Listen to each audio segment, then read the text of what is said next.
الحمد لله والصلاة والسلام على رسول الله وعلى آله وأصحابه وسلم تسليما كثيرا مزيدا إلى يوم الدين أما بعد. This is our 16th class on the chapter of fasting from Zaad al-Mustaqni. We left off at the author's statement أو أدخل إلى جوفه شيئا من أي موضع كان غير إحليله أو أدخل إلى جوفه أي شيء أو أدخل إلى جوفه شيئا من أي موضع كان غير إحليله. So the author is saying inserting something into a cavity other than the opening of the urethra. So he says if you let anything enter into you, it invalidates your fast. According to the author, and this is actually the selected opinion of the Hanbali madhab, if you go get checked, or for example, they insert anything in you through the nose or any point of entry, with the exception of the urethra, the fast is invalid. This could happen at times, medical emergencies. Sometimes it's medical conditions. Sometimes it's permanent medical conditions.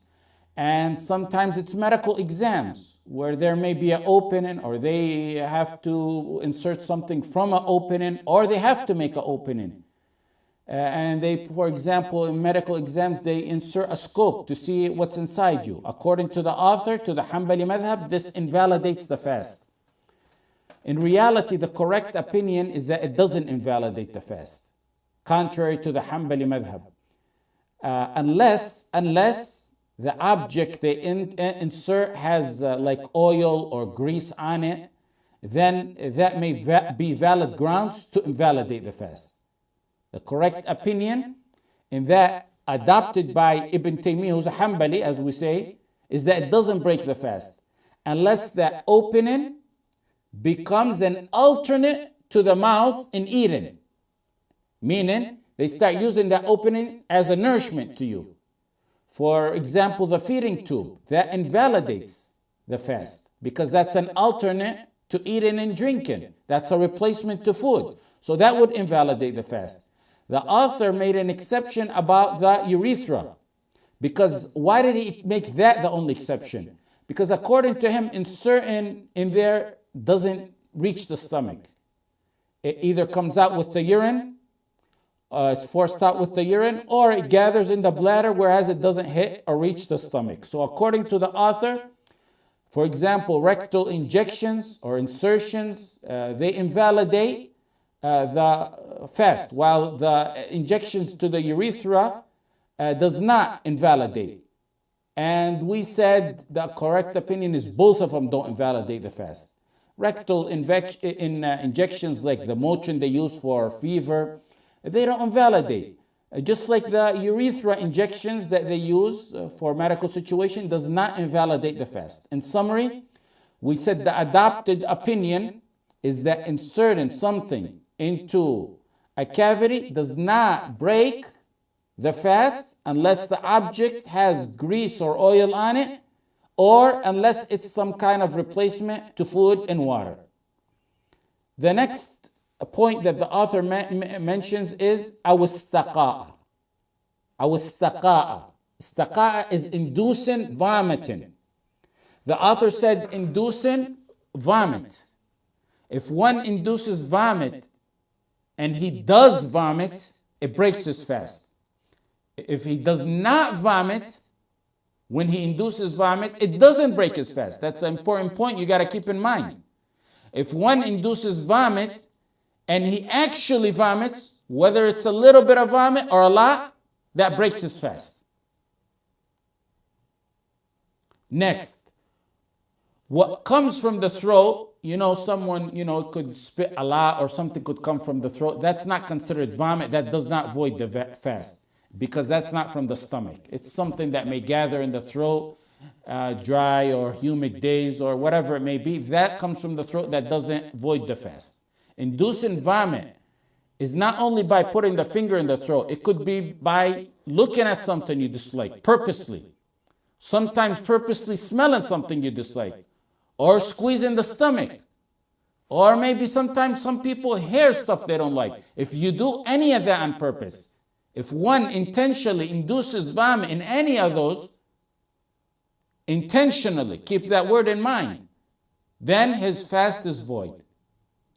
Their proof is من استقاء عمدا فليقضي ومن ذرعه القيء فلا قضاء عليه.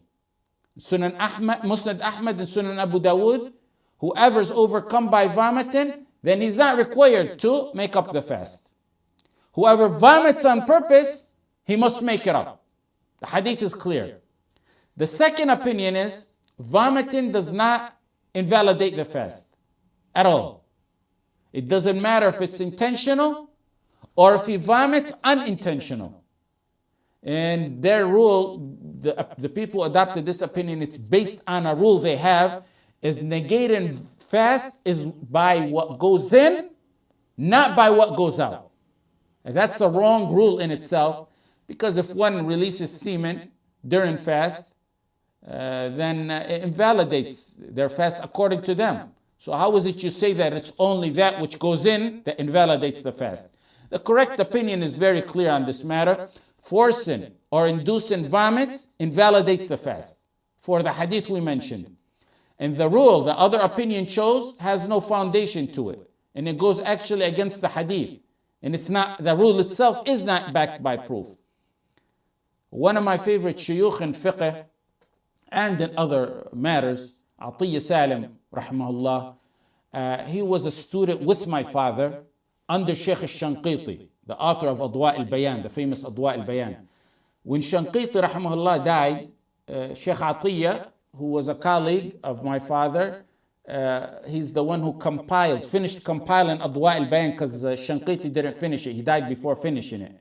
He also took over the chair in the haram where Shanqiti was teaching.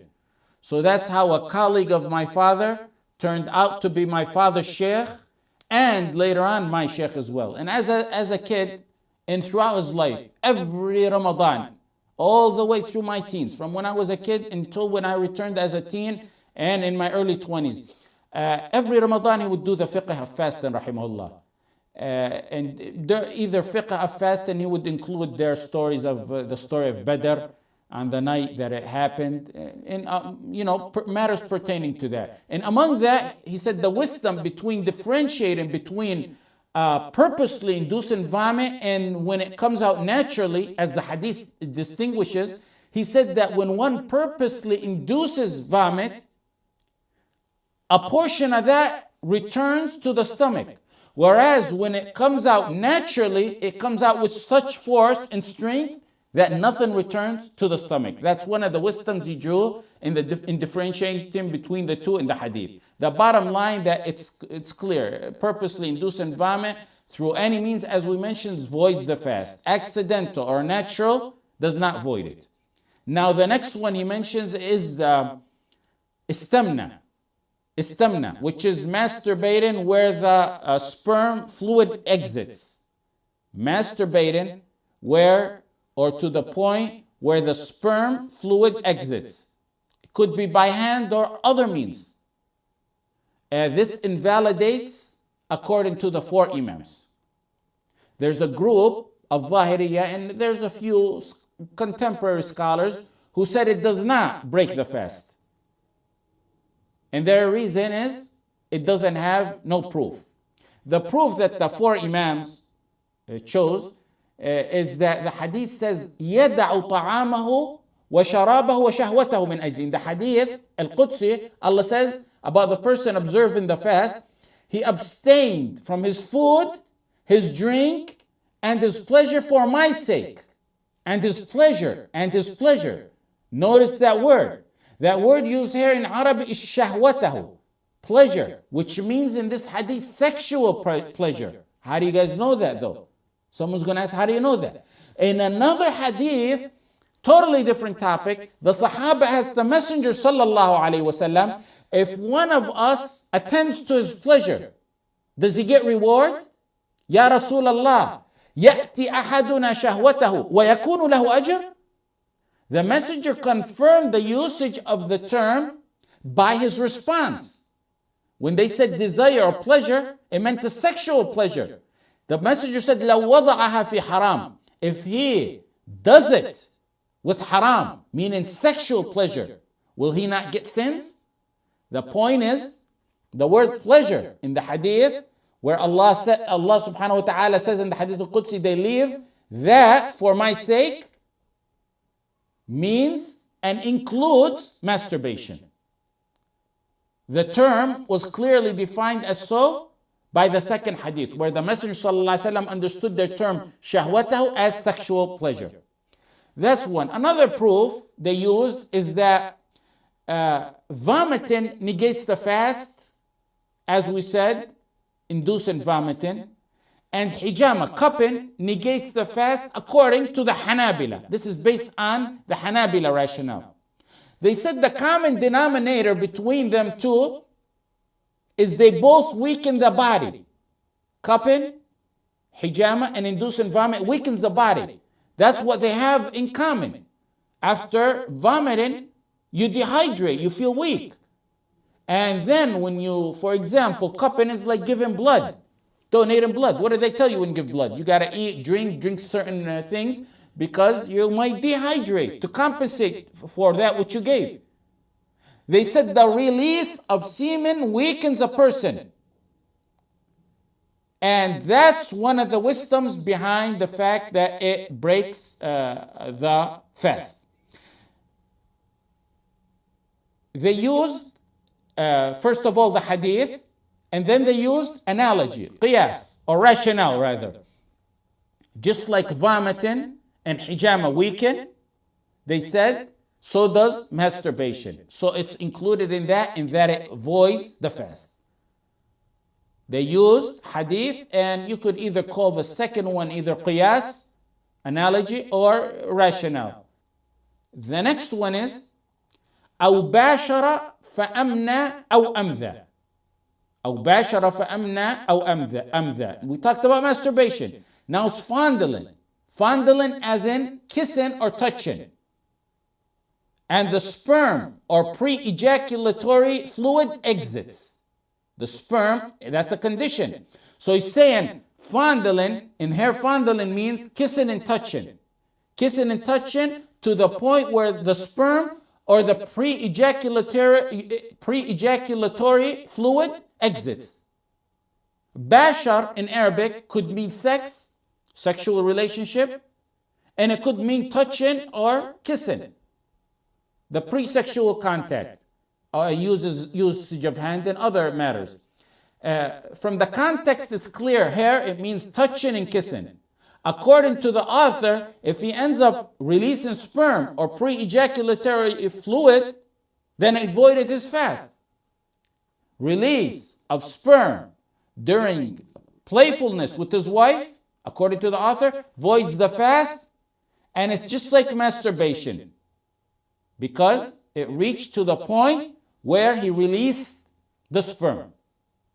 The Hanbali opinion is that one who masturbates short of releasing sperm or pre-sperm fluid, it doesn't void the fast. And if one is playful with his wife, without intercourse of course, and without sperm or pre-sperm fluid released, it does not void the fast. This is according to the Hanbali madhab. We need to stop here for a second.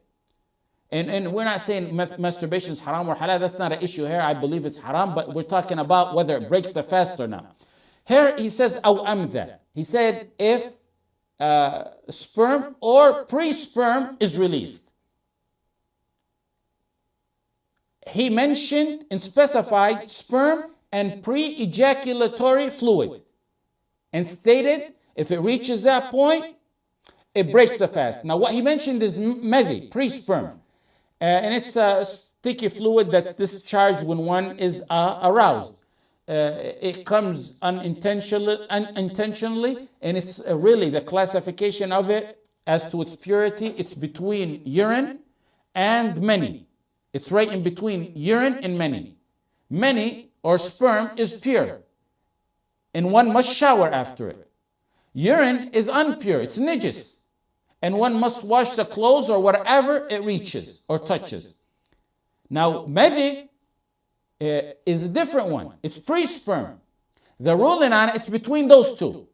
One must wash his private parts, including the testicles, but no showers needed, and you don't have to wash your clothes where it reached. Islam made it easy because it's common among some men. Sprinkling the area is sufficient. And that was narrated by the Messenger ﷺ, and it's in Sahih Bukhari. The madhab of the Hanabila here, and the one the author adopts, it's the madhab, is that the release of madhi, pre-sperm, pre-ejaculatory fluid, is like sperm in that it avoids the fast. So the author's opinion is that the release of madhi voids the fast. Many sperm is pretty much clear in that it voids the fast. There's an issue with madhi though. That's where we have the issue. The pre-ejaculatory, pre-sperm fluid. The Hanabila say it voids the fast. But there's no proof for that one. Ibn Taymiyyah rahimahullah went against the madhab in madhi, in the matter of madhi, which is the pre-sperm liquid. He went against the madhab and he said it does not void the fast because it's a lesser desire than the sperm, and it's lesser in weakening the body, and it's totally different than sperm, and it's uncomparable to sperm. So he went against the madhab in that, and he's correct. The correct opinion is what Ibn Taymiyyah stated. This is a ibadah.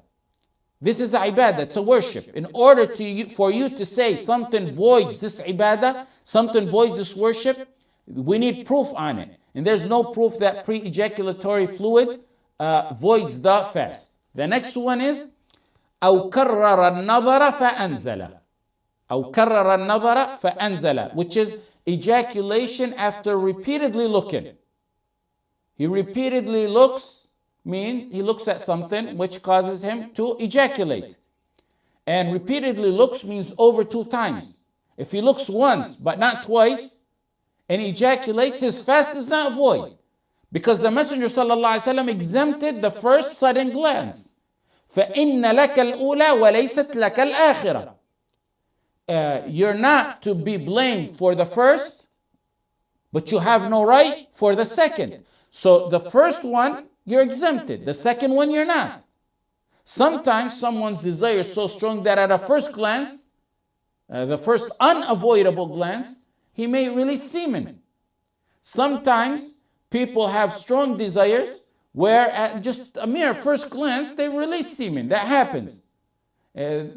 Just like one is exempted in the first sudden glance, he's exempted along with the glance in the matter that if he ejaculates during that glance. He's exempted in both the glance and if he ejaculates in that first glance.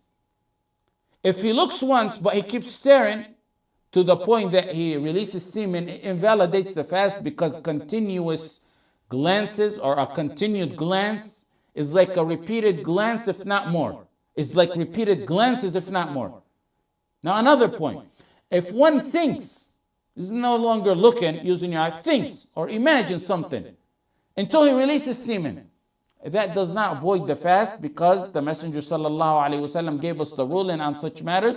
Allah forgives my followers of what their souls may whisper or suggest to them as long as they do not act or speak upon it. Sahih Bukhari, the hadith is, إِنَّ اللَّهَ تَجَاوَزَ لِأُمَّتِ عَمَّا وَسْوَسَتْ أَوْ حَدَّثَتْ بِهِ أَنفُسَهَا مَا لَمْ تَعْمَلْ أَوْ تَتَكَلَّمْ. Let's take a recap on what we learned. If you notice, I try to summarize after the long arguments between the ulama because we have a variety of listeners here and throughout the world. Some are top students of ilm, that's why we have to mention details. And we have to go in depth. That covers for them. Some are average. They want to get an overall idea of what the situation is. And some are not really talabat ilm, so we give them the bottom line. We have a variety, so we try to gear the classes so that everyone can benefit from it. That's why at times I repeat and I say summary or we recap. So a person who may not be a student of knowledge, who may not be able to comprehend those many details, can at least get the summary out of it.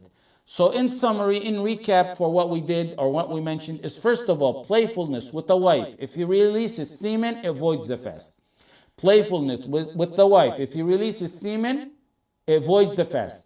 Intercourse, that voids the fast for sure. The second one is playfulness with the wife. If he releases pre-semen or pre-ejaculatory fluid, does not void the fast, which is the medi, unlike what the author chose. The third one is a short innocent glance that causes one to suddenly release the semen or pre-semen does not void the fast. He's exempted in the look, he's exempted in the consequence of it. It's an innocent look. The fourth one is repeated glances or a long glance. If one releases a pre-ejaculatory fluid, the madi, does not void the fast. The fifth one is repeated glances or a long glance. If one releases semen, the mani, it does void the fast. Keep in mind that long and repeated glances are haram. That's a side sin. That's additional sin. That's not our point here. And that's why we don't talk about that. We want to stick to our fiqh of fasting. Number 6, thinking does not invalidate the fast if semen or pre-semen is released. That's, of course, if it's only thinking, not touching or anything other than that. He just thought of something and he suddenly released pre-semen or even semen. If it's just the thought, it does not void the fast. How about if one starts talking to his wife? He talks to his wife in a sexual nature and he releases semen. What's the hukum on that, mashayikh? If we had time, I would love to hear your input on these matters before I mention the answer and ruling on them. But it would be doubling or tripling the time, and they wouldn't be able to quickly upload it for the others to watch it. So we want to take advantage of the time. But the answer to that is, if one talks sexually in a sexual nature to his wife and he releases semen, it's like repeated or long glance. Sexual talk with the wife, if you know it's about to release semen, you have to stop. You can't allow it to go to that extent. It's like one who repeatedly looks at that which arouses his desire to the point of him releasing the semen. Next. The next one is أو حجم أو احتجم وظهر دم.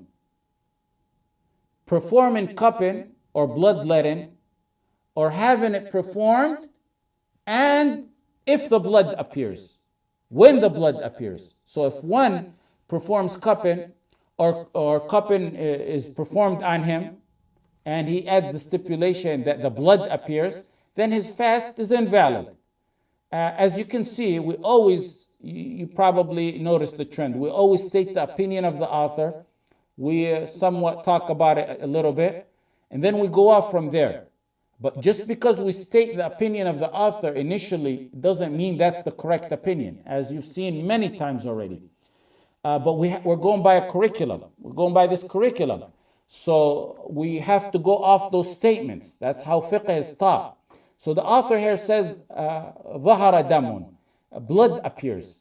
He added the stipulation that blood appears during cupping, because some people, blood doesn't appear during their cupping.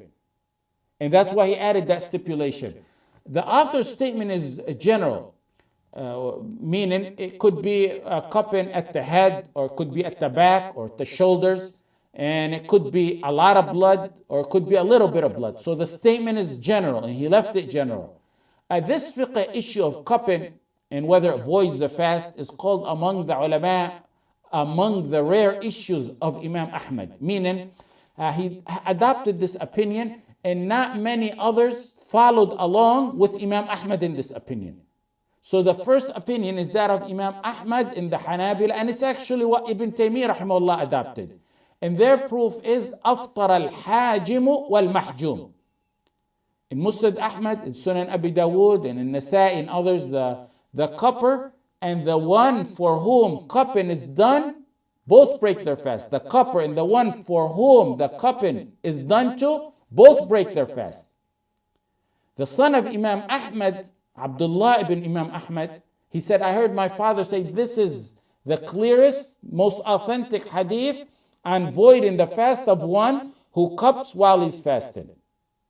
Ibn Taymiyyah also considered this hadith authentic and he adopted this opinion. Many other ulama disagree on the hadith. This is on the hadith. A lot of ulama disagree on the authenticity of that hadith.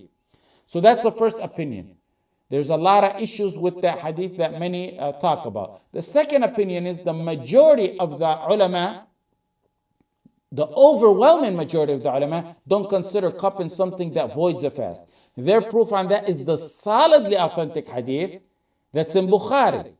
أن النبي صلى الله عليه وسلم احتجم وهو محرم واحتجم وهو صائم. The Messenger صلى الله عليه وسلم had himself cupped while he was in the state of ihram and had himself cupped while he was fasting. This is in Sahih Bukhari. He himself had himself cupped while he was fasting. There's another narration by Ibn Abbas. It's also in Bukhari that hijama was deterred from while fasting because of the weakness it causes. Then the Messenger sallallahu alaihi wasallam permitted it. Now let's pause here for a second. Why does cupping void someone's fast? We may know why the one who's getting cupped, he gets weak. That's a wisdom. But what about the cupper? The answer to that is it's a matter of ibadah. Matters like this, we really can't explain.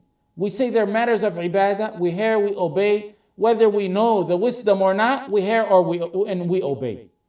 Rest assured, there's nothing from the rules of Allah subhanahu wa ta'ala except it's at the peak of wisdom. ذَلِكُمْ حُكْمُ اللَّهِ يَحْكُمُ بَيْنَكُمْ وَاللَّهُ عَلِيمٌ حَكِيمٌ. That's the judgment of Allah. He judges between you, and Allah is the all-knowing, the all-wise. All-wise. Sometimes we know the wisdom behind matters. Sometimes we know the wisdom through proof. Sometimes it's ijma', consensus. Sometimes it's additional indicators or factors that the ulama teach us. Like in this matter, some said it's a matter of ibadah, some tried to do wisdom. That doesn't matter, we follow, we obey. Sometimes due to our limited knowledge and ability, we don't know. And that's due to our lack of wisdom, not due to the lack of wisdom in Allah's ruling. Our mother taught us, radiallahu anha, how to analyze matters like these. Mu'adha said, I asked Aisha, radiallahu anha, ما بال الحائض تقضي الصوم ولا تقضي الصلاة.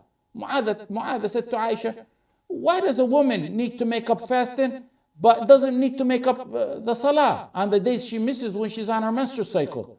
Aisha radiallahu anha said, أحرورية أنت؟ فقالت عائشة أحرورية أنت؟ Are you حرورية? حرورية is a deviant sect of the Khawarij. Mu'adha said, قلت لست بحرورية ولكني أسأل. Mu'adha said, I'm not حرورية, I'm just simply want to know, I'm just asking.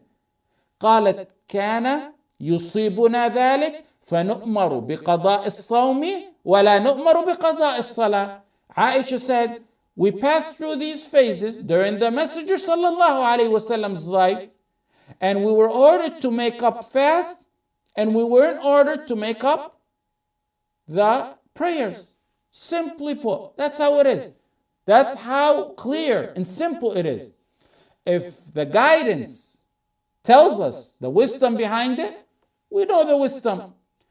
If there's no wisdom, we accept it. If that's known to us, we accept it just as strong. وَمَا كَانَ لِمُؤْمِنٍ وَلَا مُؤْمِنَةٍ إِذَا قَضَى اللَّهُ وَرَسُولُهُ أَمْرًا أَنْ يَكُونَ لَهُمُ الْخِيَرَةُ بِأَمْرِهِمْ. It's not for a believer, man or woman, when Allah and His Messenger have decreed a matter, that they should have any option in their decision. I say it because a lot of people say, well, why do we have to do that? Why do we have... Yeah, it's good to ask sometimes if the ulama mentioned it, if it's in the proof, but you have to accept it either way. Ibn Taymiyyah tried to show a wisdom in this matter here. He said the one who gets cupped it's because he gets weak. And if he remains fasting all day, it may affect him either in the short term or possibly in the long term. He said it should only be done by necessity. And if one is in desperate need for hijama, cupping, then he can break his fast and do it. But if he doesn't break his fast, it's just like someone, according to him, who takes medicine to cure his illness and breaks his Ramadan to do so. If it's sunnah fast, of course, you can break your fast, and because, that's totally different. Now, the one doing the cupping, why? He said because back then they used to suck the blood from the cup. They would suck the blood. And when I was younger in Medina, that's how they used to do it. That's how I remember him used to doing it by the haram. Ibn Taymiyyah said because there's a strong chance that they will swallow a portion of the blood. That's why they break their fast. Ibn Taymiyyah said actually it's exceptional that they don't get blood swallowed when they suck it with hijama. And he said rules are not based on what's rare or what's exceptional, so that's why it breaks the one who does the cupping is fast. According to that opinion, if we know the wisdom is like that, that means like today, they don't suck the blood from the cup. There's other means that they do it through. So that means it would not void the fast of the one who does the cupping according to this opinion. Someone will say, but the hadith states, invalidates.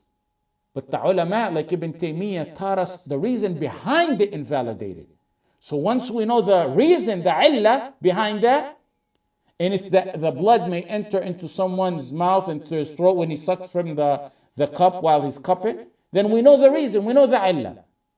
That's all based on the Hanbali madhab. I mention all that not because it's a strong opinion, it's actually the weaker opinion. It's not the correct opinion. But we mention that because you're going to be fuqaha, inshallah. We have to know how fuqaha think and analyze and how they go back and forth. That's the first opinion. The second opinion is the majority. They say cupping or cupper, the one who gets cupped and the one who's doing the cupping, they don't void their fast. Their proof is the hadith in Bukhari that the Messenger ﷺ did cupping while he was fasting. Imam Ahmad and Ibn Taymiyyah and a few others state it voids the fast because of the hadith. The cupper and the one for whom cupping is done both break their fast. The correct opinion on this is that had that hadith been authentic, even if it's the Hanbali madhab alone as in this situation, it's the only the Hanbali school of thought that adopted this with a few other ulama. But even though it was that, if this hadith was authentic, it would be done deal on this case. But the hadith is weak and many ulama spoke about it and the issues pertaining to it. So that leaves us with the correct opinion that cupping does not void the fast. What follows this opinion is that if you need to give the doctor a sample of blood, or you need to donate blood, or you bleed a lot out of your nose, all that, there's no authentic proof that it voids the fast. And it does not void the fast. Now, according to those who say, the Hanabila and Ibn Taymiyyah, according to those who say, which is the weaker opinion, that cupping voids the fast, okay, we go back to them and say, what about if someone wants to donate or give blood, or to a doctor as a sample? They divided into two opinions. According to the Hanbali madhab, they said that type of giving blood is does not break your fast because they said this is a matter of ibadah. The reason behind it is that it's cupping. The messenger said, one who does cupping voids his fast and it's a matter of ibadah, that's it. According to Ibn Taymiyyah, he said, the reason behind it is not that it's just plain ibadah, but we know the wisdom behind it. And that is that it makes someone weak. So according to Ibn Taymiyyah, because he mentioned the wisdom behind it, and he didn't say it was a plain ibadah, as the first opinion said, then anything, donating blood and giving the doctor blood, all that voids the fast. The rajih, the correct opinion is that cupping, whether the one does the cup or the one who's done on, and he bleeds, whether it's a little bit or a lot from cupping, that does not break the fast. There's no authentic proof on that. And the hadith that Imam Ahmad and Ibn Taymiyyah mentioned has a lot of issues with it, in that it's weak. We'll stop here. Jazakumullah khair. Wa sallallahu ala Sayyidina Muhammad wa ala